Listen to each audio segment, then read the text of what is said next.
And today we're going to be checking out this Windows security lock. That's right, this small little device is going to help keep your house more safe and secure.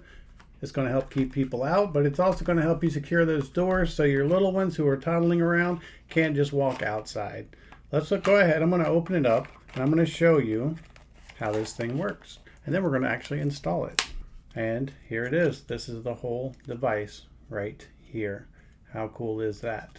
And the way that you use this is you can just stick it to your window or your sliding door right up next to the door, and there's a gap big enough so when you open the sliding door, this will actually go in behind the other door.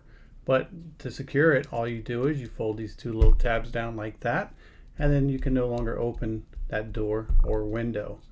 Very simple, very cool, going to get the job done.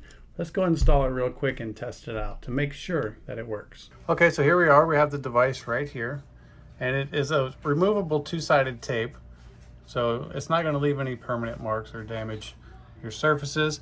And all you do is you put it on the edge of your door. You got to put it high enough to where your little ones can't reach it. So you just push it on, and it sticks on really well. And you can see it's up against the door sill here. And now you can still open your door, but when you want to lock and secure your door, you just flip the little wings up and the door will no longer open. So very simple, easy to install, no holes, no drilling, and it gets the job done. I hope this video helps, and thanks for watching.